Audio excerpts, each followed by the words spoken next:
Welcome to Linden New Art's series of Meet the Artist sessions. My name is Juliette Hanson and I'm the curator at Linden New Art.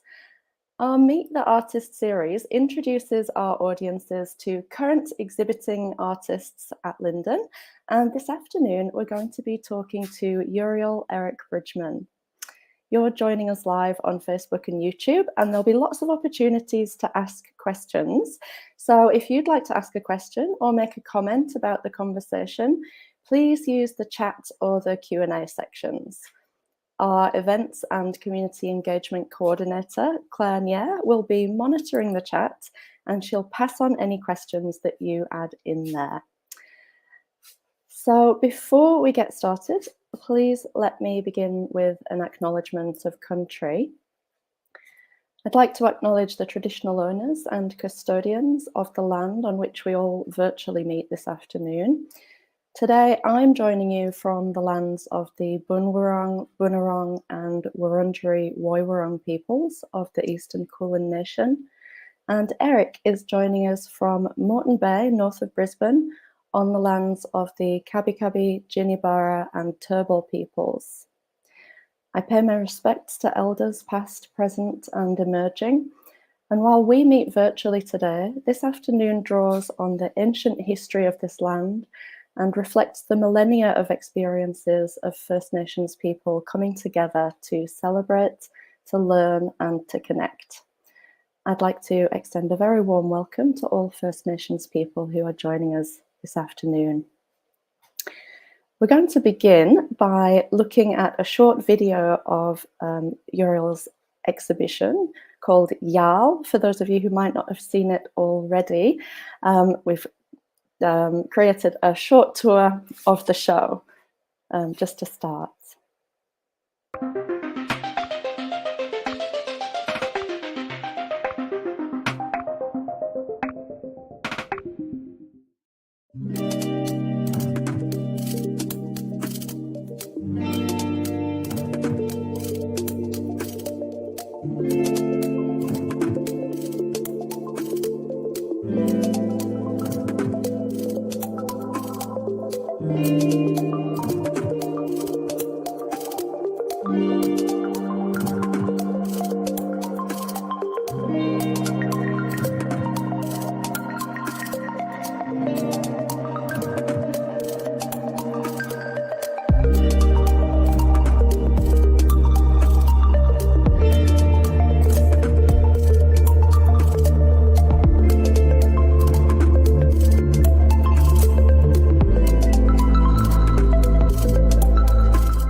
And now it's my pleasure to introduce Yuriyal Eric Bridgeman. Yes. Hello. Good afternoon, Juliette. Good afternoon. Hi. Yuriyal Eric Bridgeman lives and works between Brisbane in Queensland and the Highlands of Papua New Guinea. He has a Bachelor of Photography from the Queensland College of Art, Griffith University in Brisbane. And significant solo exhibitions and commissions include The Fight, that was held at Monash Gallery of Art in Melbourne in 2017, and Houseman, and that was at the Museum of Contemporary Art in Sydney in 2012. His work was included in the 22nd Biennale of Sydney. It was called Niran on Cockatoo Island. That was with House Yuriyal in 2019, as well as the National New Australian Art. That was at Carriage Works in Sydney, also in 2019, as well as the 8th Asia Pacific Triennial of Contemporary Art at Goma in Brisbane in 2015. Welcome, Eric. Thank you so much for being with us today. Thanks for having me. We're going to start by looking at some of those amazing projects that you've done in the recent past. I'm going to bring up some images onto the screen for us to have a look at.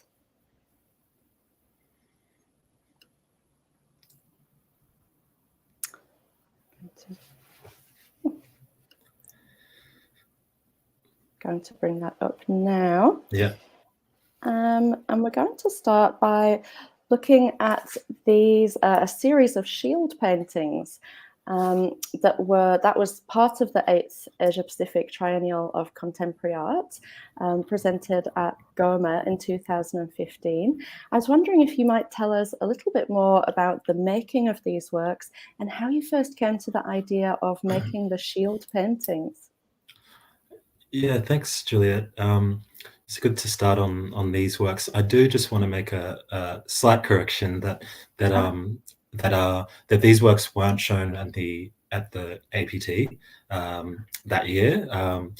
I showed some other work collaborating with Rosanna Raymond for that APT. This work, however, it's not your fault, obviously, that we got that mixed up. But yeah, this work is quite. This work's quite dear to me because these were my first paintings, even, or shield paintings that I'd made. I made these back here at home in Redcliffe. I think it might have been in 2016, and these I feel that at the same time I started collaborating and working with my family back in PNG on the shield, the paintings, and we were sort of really diving into why we were interested in the shields to begin with. And it's quite, you know, our reason to be making shields is a big story, another story. But I started making these while I was here. So we were making those ones up there together. And then while I was down in Australia, I started making ones of my own. So when I work collaboratively with the group House Yuriyal in PNG, we make them, I call it collaboratively because we're all working together in the same space, but we are in fact making our own individual works. So when I would return to Australia, I began working on designs that were my own personal designs, and which always stem from traditional designs in some form. Usually, there's a principle of there's the line and the formation and the center, usually provided by the X in the middle. So there's key elements that signify a shield. So these are my own personal ones, and because I have, I guess, a background in art making, but also my background in being Australian, my shield paintings differentiate from the works that my cousins and uncles made back in PNG, which are seen in the show. So these ones, I haven't seen pictures of them in a while, and it's quite nice to see them. They actually, these ones are in the National Gallery collection now, which is kind of nice to look at them because they started off as such humble things making them in my garage, and now they're sort of in this sort of world of abstract expressionist painting in the NGA. And I think also in this picture you can see that the one in the center on the bottom has text on it. So all of the shield paintings have a front side and a back side. So, and that is a bit typical of shields back in PNG, where the face of the design, which was used in the warfare, had a color or a design and the shape, but on the back it was usually inscribed with a name or some sort of message. Not as a rule, but not as a rule. But I started to sort of embrace that as well, and so all of them have back sides. Yeah.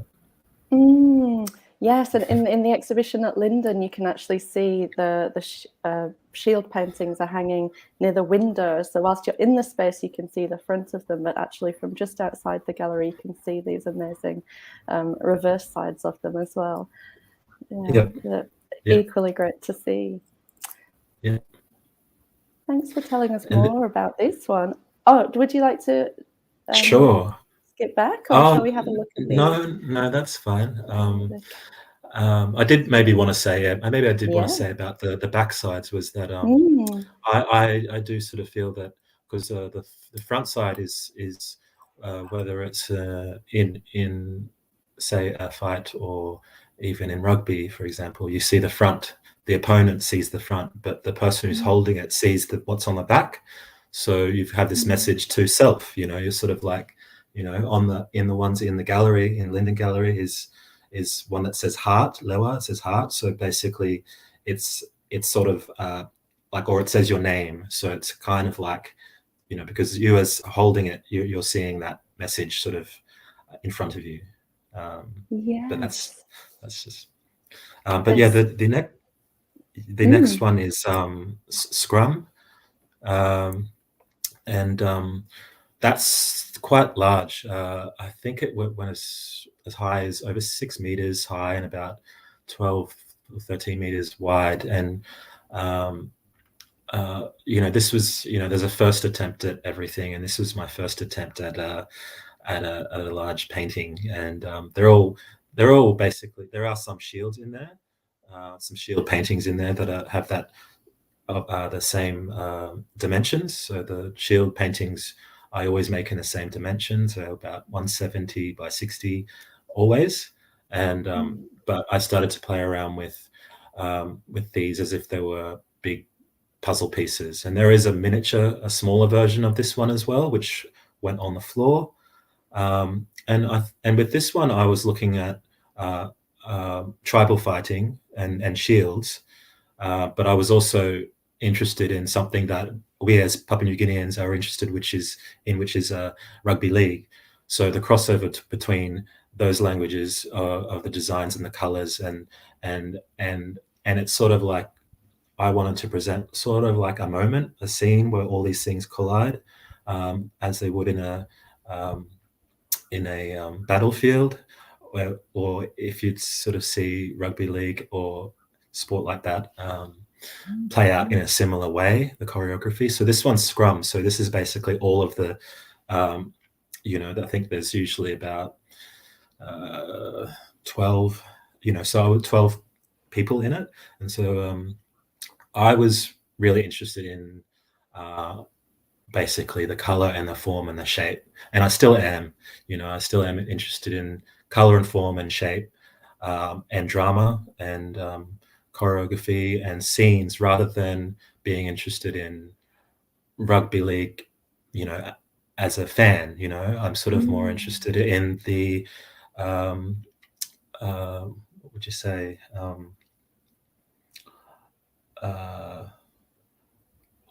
just the visual and the visuals and the optics of it. So, but also the other thing where language crosses over is bung, which is a bad word, of course, here. In our language in Papua New Guinea, bung actually means to come together.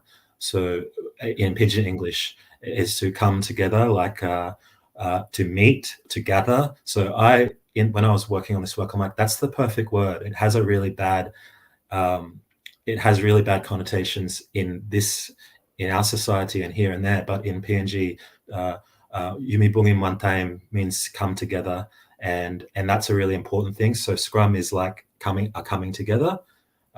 So I use language in my work as well, Topisin, and how it's kind of quite a elastic type of and beautiful creative language. I was lucky enough to go to Carriage Works, and I saw this work, and it's really monumental. It is huge. It takes over, you know, the spaces at Carriage Works are really ginormous anyway, and this completely dominated the space. It was magnificent to be in front of it. And thank you for bringing up as well the use of language in your work. Maybe we can have a look at the next image. Sure. Because I was interested in the title of this one as well. I think it's Suna, if I'm pronouncing that correctly, which means middle ground. Yes. Yeah. So this was the 22nd Biennale of Sydney, Niran, and you created, I think, 2 houses, each of which had works inside. So I was wondering if you could tell us maybe a little bit more about the title of these and the importance of these, the buildings, the housemen or the men's houses that you work with. Yeah. So suna is a word that's it's in our language, it can mean a number of things, but the sort of the most appropriate one for this was middle ground, but it's kind of like a house that's in the middle. So a house that's like a sort of like a community house that is shared for multiple reasons or multiple purposes. And there was this main house, which is actually, I made this one loosely based on my own house in PNG, which is a round house just like this one. And I guess in our little village, it's not really the town center, but for my family and all the group members, it is that it has that effect of being like, it's our workshop as well as our meeting place. And those houses are, they serve importance in many, many communities everywhere. So kind of like a town center. But that sort of can be translated into a lot of different things. And the other, it's not necessarily, it is a house because it's a picture house. So that was based on, in the village we have, in many villages, there is a house that holds, a TV and screens and shows movies and things. So I wanted to have one of those that showed our own video works and some music videos, so I could bring the sounds of our area in the Highlands to the people of Sydney, and they could come into this. And so we got I don't know how long that is, but it's a shipping container. We had 3 screen channels in there, and it just, and so basically, that little video that's playing in there right now, I made that video with a musician up there as well. So some of those music videos I made with some musicians. Some of them were already made. There was 3 main musicians that I'd kind of asked to be a part of it and provide the music. And also, I think it was also kind of important because a lot of people aren't familiar too much with the sounds of Highlands music. And I really love it. And it was just like, this has to kind of be here.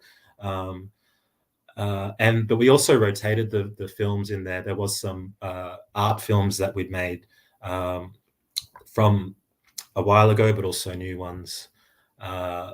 And that text says "Look out Juliette," which means look after yourself. And I believe that I'd written that actually when we'd just been told to leave because of COVID. So that was my message, to look after yourself. And it just sort of stayed there. It stayed there till September, from March till September. Oh, wow.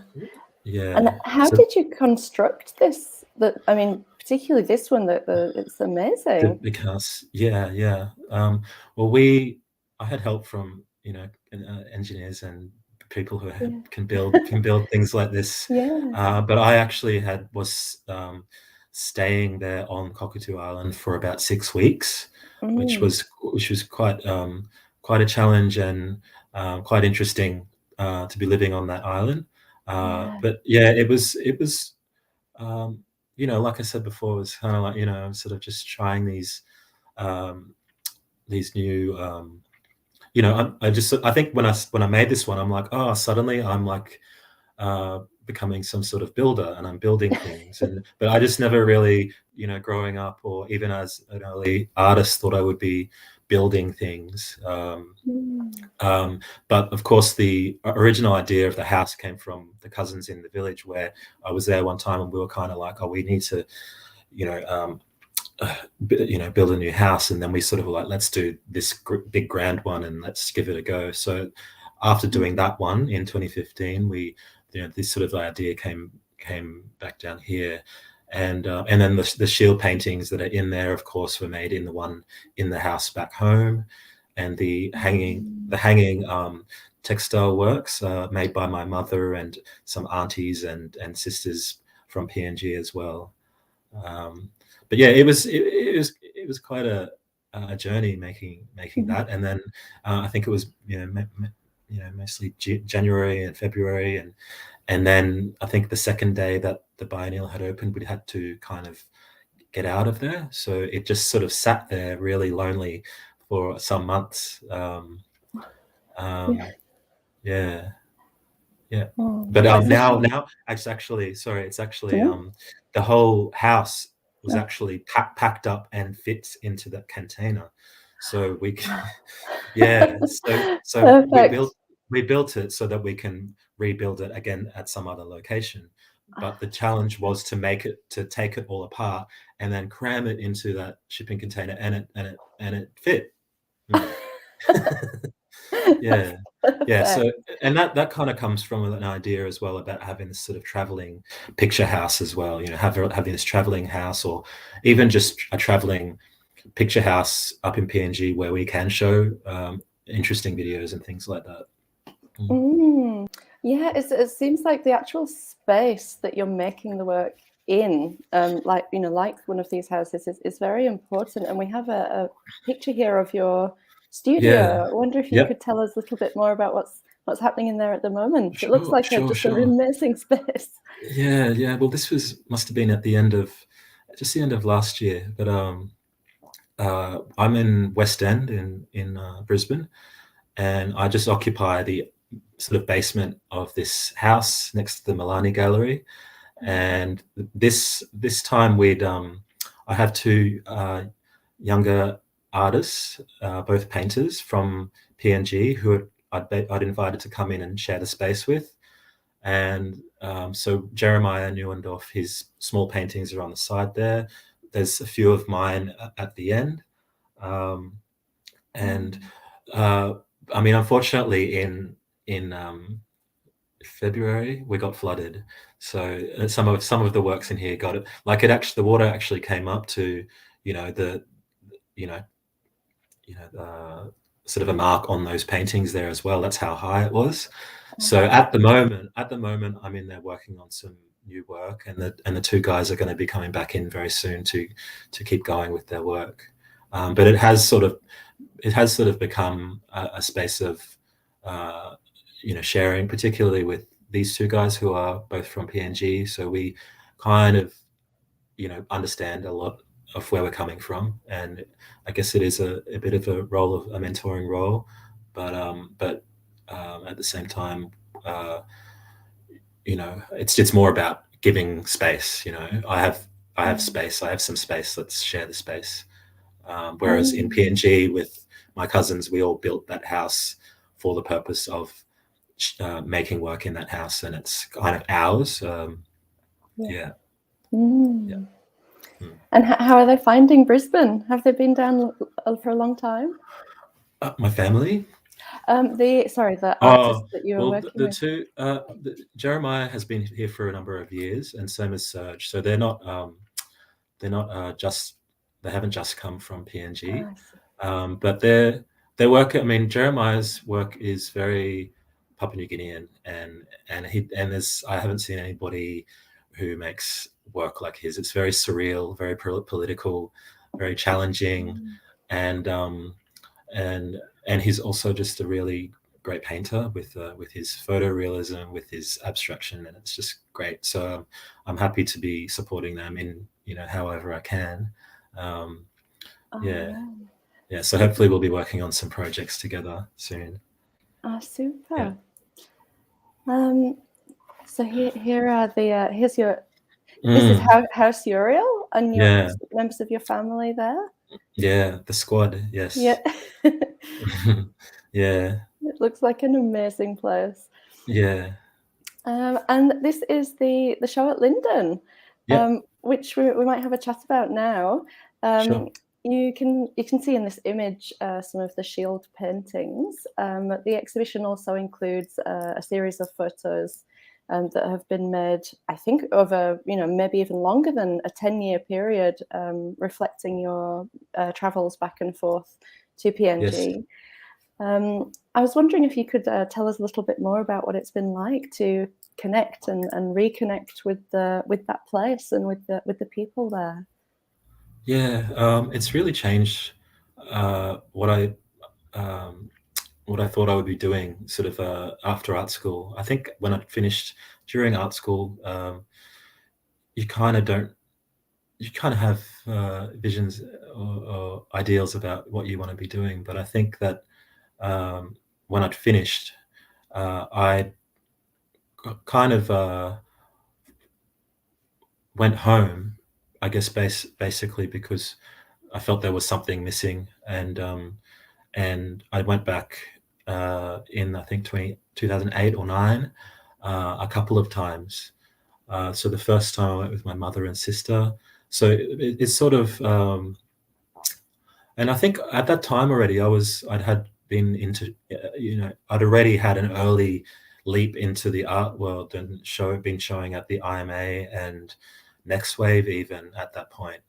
But I was still sort of like, I hadn't really discovered who I really was, or this big part of me over there.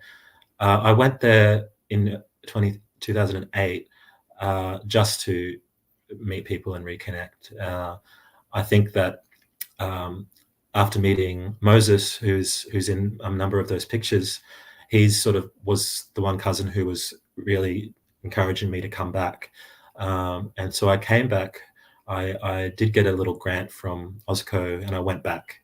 I don't think I was obligated to make work there, and I actually kind of decided really not to. I was just like, but it was in that I've sort of point that out because I was sort of still, I just didn't want to make pictures for the sake of it, for the sake of an audience overseas. So I was like, no, I'm meeting my family. This is more important than making pictures for another place so they can look at. So it actually took me a while to pick up the camera, but because I had the cameras there, my cousins were just like, oh,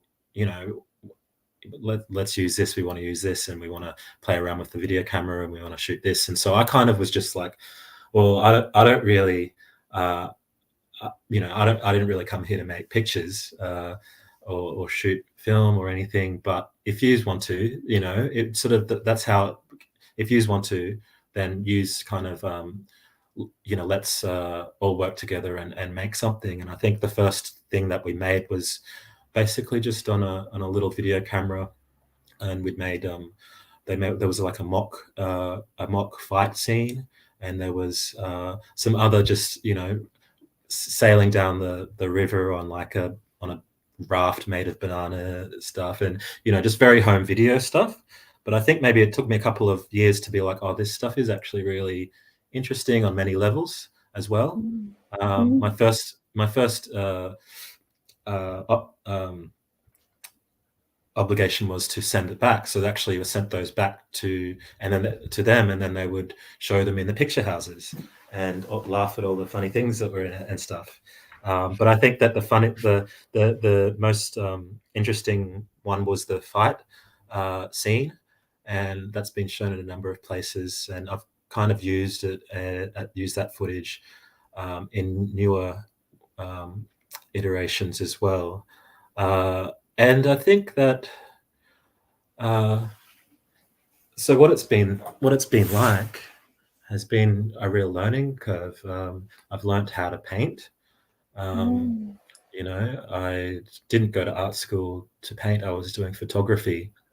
But to be honest, after my photography degree, I did feel a bit like I'd had enough of photography. So it's sort of going back revived my interest in it because everybody else was interested in it, the family, and I'm the one with the camera, and I do know how to frame a picture and put on the roll of film. So I was serving a role, and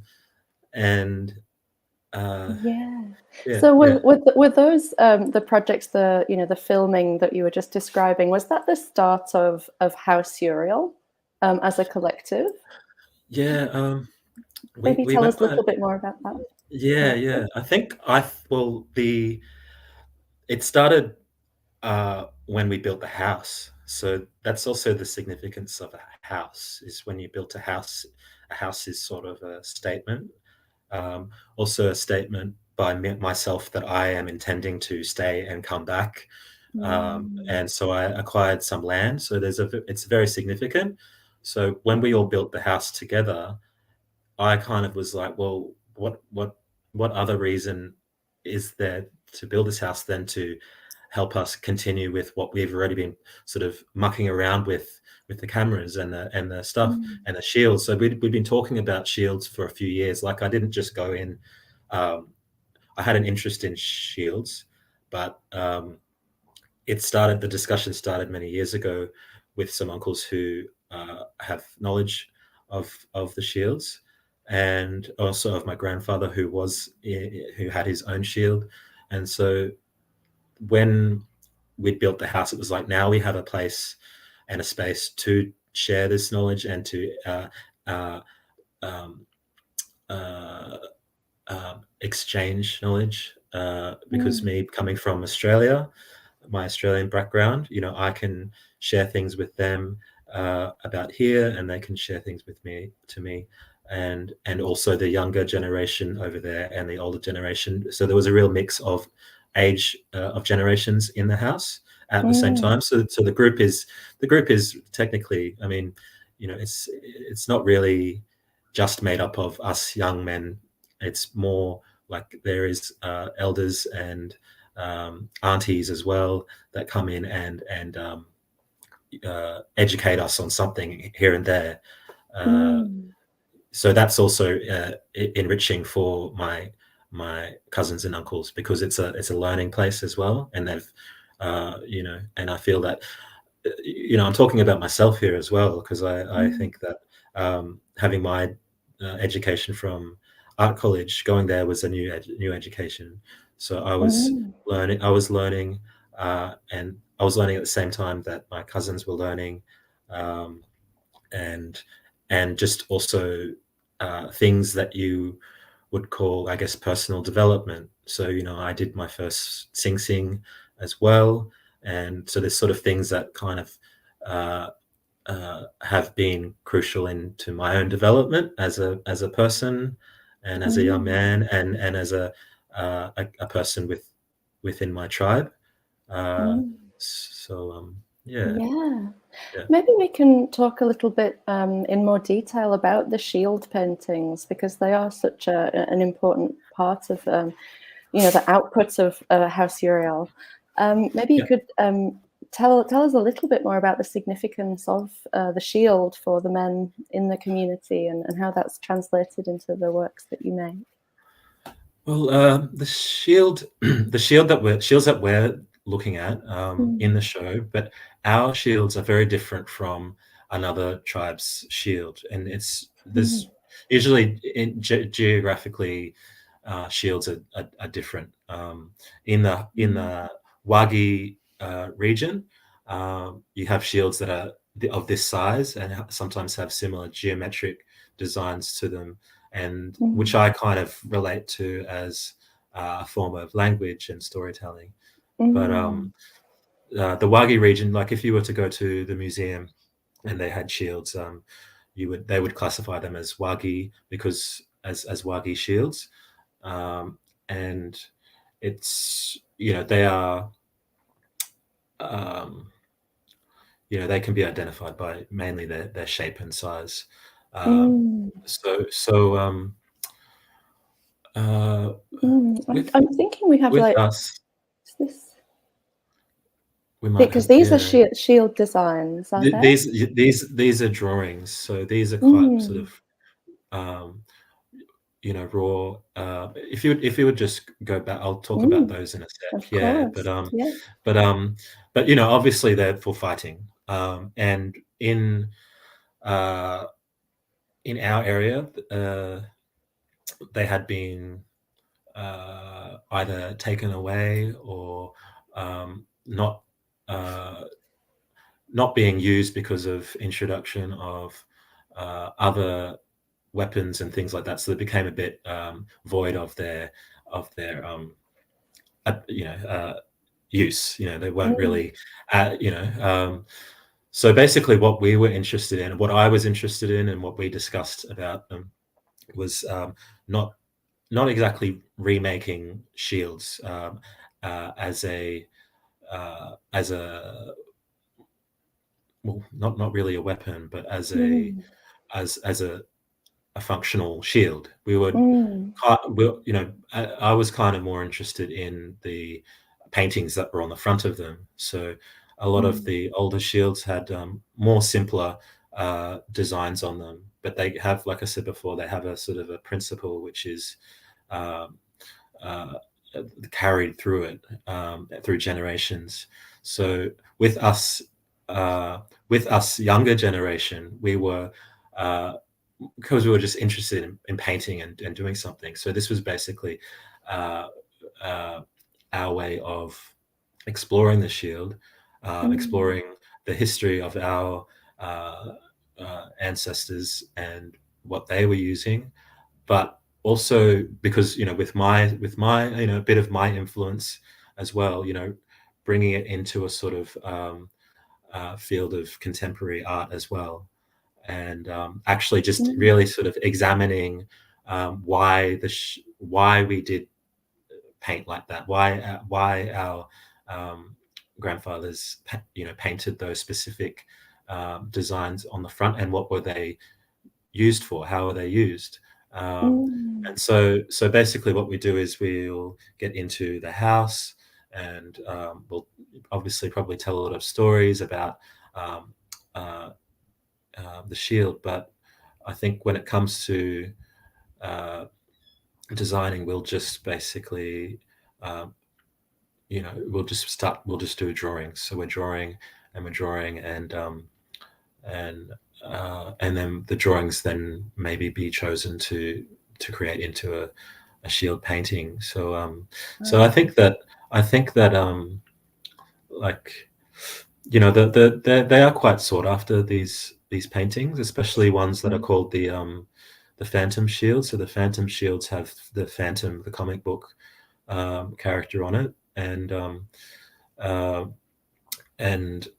but I think that I was going to say about shields, being used for fighting.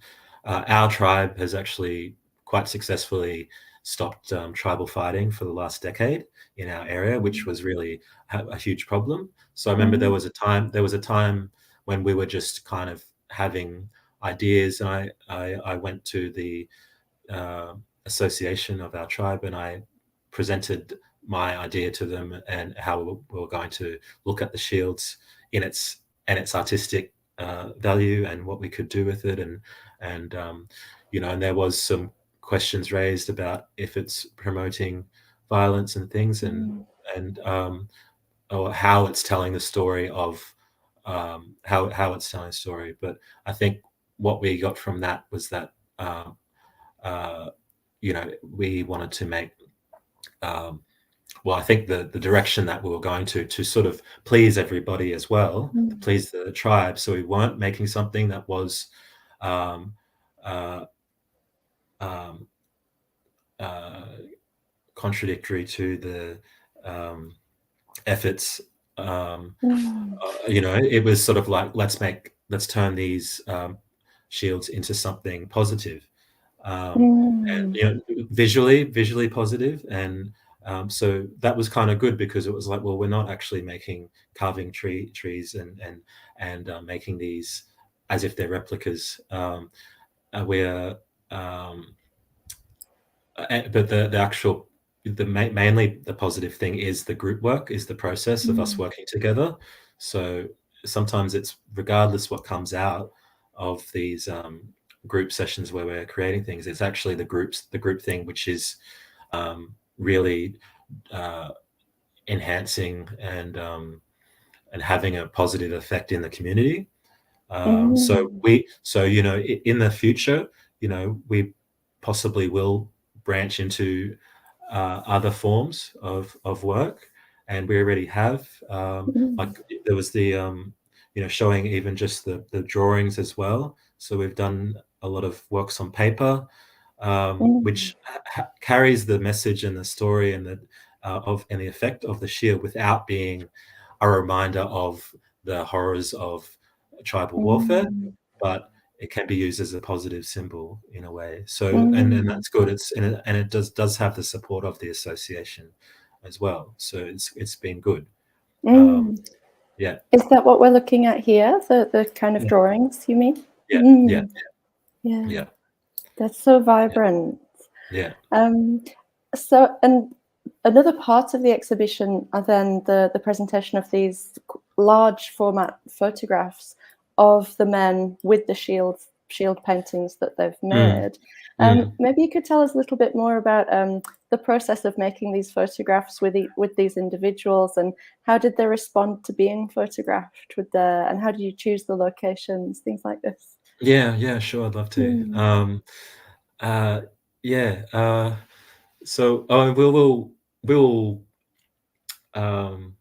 like, I'm actually a really unprepared and not a really sort of photographer. I don't really live to make photographs, if you know what I mean. So I sort of will take. I think I took maybe five rolls of film, and I shoot on film because I many reasons I love shooting on film, but it also makes it sort of less. I don't have many attempts to do it, so I can I don't feel pressure to be like, oh, I need to get that picture and that picture. It's like, well, I've only got 5 rolls, and that's 10 each. So when we finished all these ones, I think there might have been about 20 paintings and 20 guys. So I think it was like, oh, we've only got 2 shots each. And so it's kind of, it's really, it's and in PNG, I think it's just, it's different to shooting here. Like everything's far away. You have to walk, you have to carry these things. So it's a really fun process because we're all walking along together these really long roads. And but my cousins and uncles, this time around, they chose where they wanted to go. So my boy is the guy in the one with the shield, with the painting that sort of looks like a bird. I actually don't know what he was going for there. I think it's some sort of bird, and that was taken at his house. So that's like he's a custodian of that land where we're on. So where we are, where my house is, I am not actually from there, but I got the house and the land from him. So that's his land there, and so it was like, yeah, that's where I want my picture to be taken. And the other one I think was at the back of my place with the sugarcane. But yeah, it's an interesting, like, I can remember things about these ones that I remember when we made these, it was election time. So already the energy and the around the area was very intense. And we were carrying these around in the heat across the tea plantation, going, because I was like, it's important that they choose where they want the picture, because I think we had, well, these works ended up coming down to Australia, so it's sort of like, we do have to make the effort to get the picture for them. Yeah, and I mean, I think that they're my brothers, like, it's kind of like there's not, like, everybody's pretty relaxed, and we just kind of keep it really simple. The way I make photographs is with family and friends always. So I don't really get myself into situations where I'm having to give too much, or I'm wanting to give too much directions. It's kind of like, well, it's the shield, it's your painting, it's your place, and it's you. That's enough. It's sort of like, I don't care that the sun is so strong that it's like there's shadow and there's glare. It's like, no, this is it. This is the picture. And So it's that's a collaborative process, and I I don't we did make a body of another body of shield works, which we didn't end up doing the photographs with. So I might have just not taken. I think it's because I didn't take film, because I didn't expect that we would be doing anything, and then I got there and they're like, "We want to make stuff," and it's like, "Oh, okay, I didn't bring any film." So yeah. So it's very driven. A lot of these things are very driven by my cousins, and also I've worked with my sister and mother in the last couple of years as well, and that's very driven by them. It's their project, but I guess I'm doing what I can to facilitate whatever I can. And but there's also been collaborations between the men and the women as well, which has been good, with some of the women making the shields from the designs of the shields from the men into woven works. So wow. that's been quite beautiful. Yeah. But it's also like, sometimes what I said before is that the discussions and the process, but the heavy discussions that you have to have sometimes around these types of works is actually the success of it. Like I was talking about before, having a discussion about, I didn't mention it, but having a discussion about whether or not we should do a mock fight. And I think we did the one first, sort of, it was funny, but then, a few years later, it was sort of like, oh no, we shouldn't do that because of this and that, and it's not a good look. And what are we saying by reenacting and sort of glorifying that, even if it is a drama? But like I said, those discussions can be quite heavy and but needing to happen, just like the men and the women collaborating on work, which is either men's business or women's business, and maybe there is room for it to come together at some points, but then there are clear reasons why women don't want to work with men, and then there are clear reasons on the other side as well. But there may be some room, especially maybe in the arts, where those things can come together. Yeah.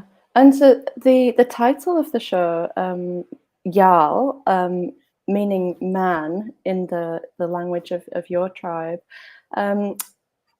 I feel like the work is really very strongly connected to the identity of the men involved, as well as you're increasing belonging within the community. And I wondered if you could maybe tell us a bit more about how making this work might have changed your thinking about the nature of masculinity, or how identity is forged within communities. I know you sort of started touching on that just then. Yeah. I think maybe even putting together this show came at a time where sort of it made me think a lot about those things. But I think over the last 10 years, making these works with my uncles and cousins definitely has. But more so putting this show together, because it's and calling it Yal. I think that I'd I just was kind of like, well, it can't. It's sort of it can't be anything else. Like, I don't want to maybe pretend it's anything else. Like, there's some something in me which is like, I want to be very creative with how I put things out, but at the same time, I'm dealing with other people's stories. Like, I'm dealing with my and because the majority of the work and the shields, particularly, I come from men's business, that it's not just my story. So if I kind of felt like it actually needs to reflect the identity of my cousins in a true sort of way that I feel that they would be happy with, you know, whether or not there are things that me as a person from you know, contemporary Western world might have issues with sometimes.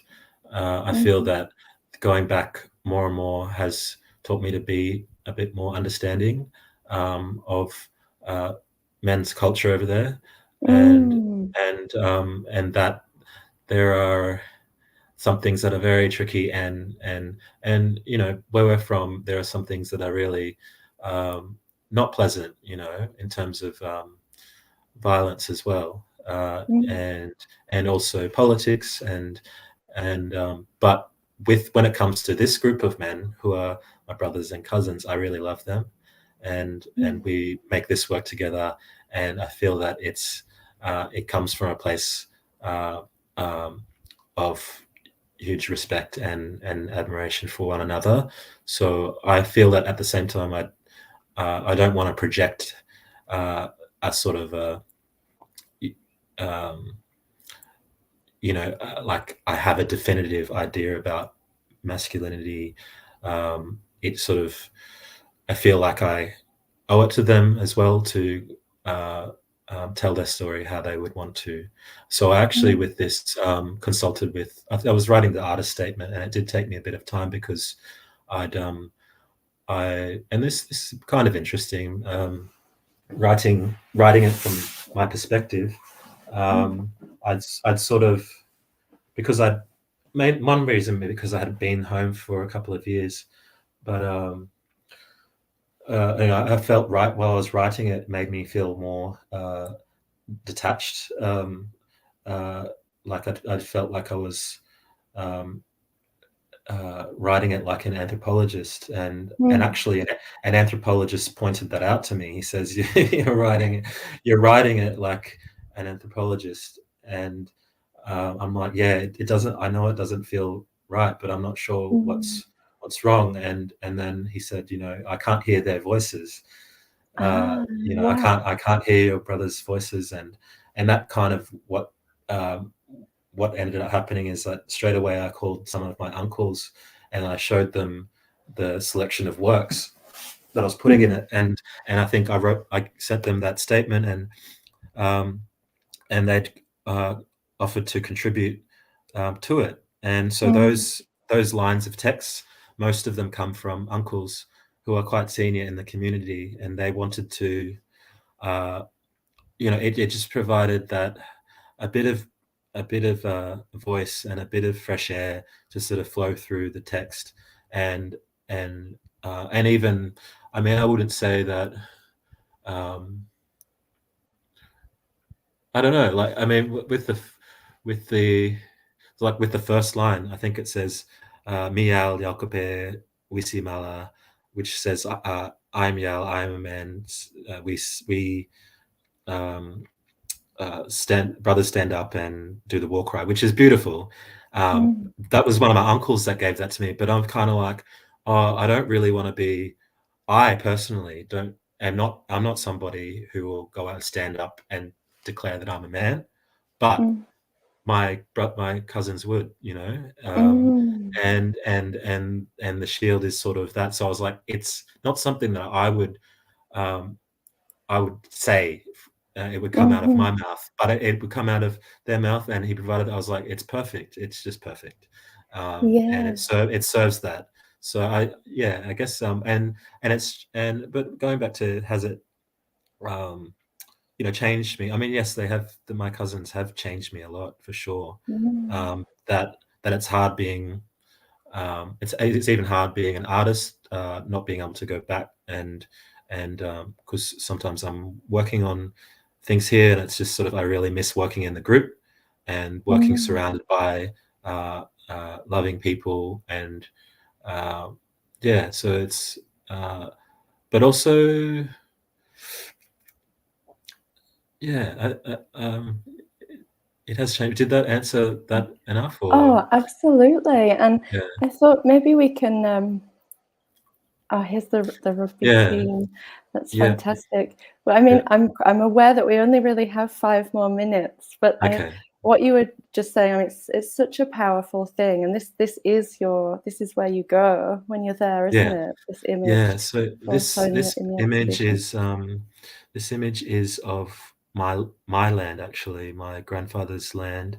My grandfather, it's like the foot of a mountain, and on the bottom left corner, there's like there's a drop there, but you can see there's some bamboo there. That's where my grandfather and grandmother are buried.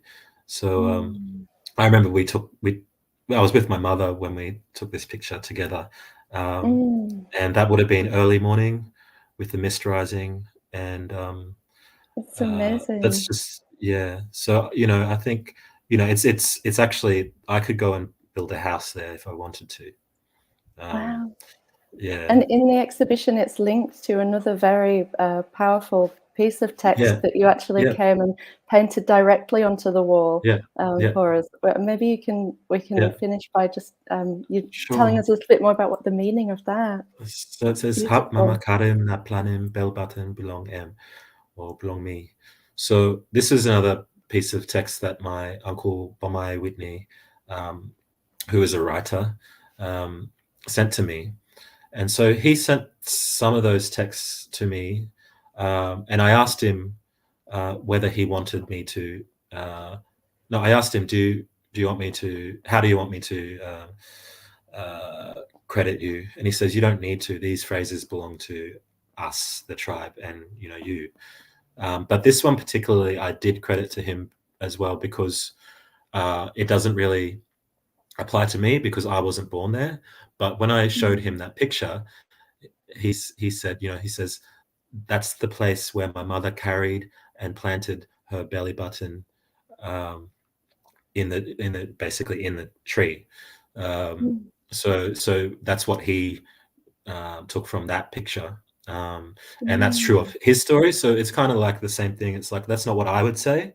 Mhm. So I didn't put it in my statement because it's not really, I didn't do that because it's very particular that he's talking about his mother. Mhm.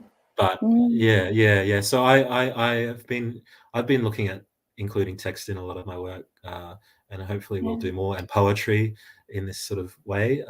But I think I probably would have done more text within the show if I'd had time. Mm. But Mm. yeah, Well, we're very yeah, but lucky that you had time to do this. It's a beautiful inclusion in the show. It really thank speaks to that, the connection and the belonging that you have found within this group, and going back to PNG. It's just beautiful. thanks, Yeah. Juliette. Thank you Yeah, so much, Eric, for sharing more about the process of making the works. I'm going to take down the images now, but it's been just such a pleasure finding out more, and beautiful to work with you, and to know more about the community as well that you've worked with. So really, thank you for being with us today. And thank you, yeah, Juliette. It's a pleasure. take care, Eric. Yeah, Bye for cheers. now. Bye bye. Okay.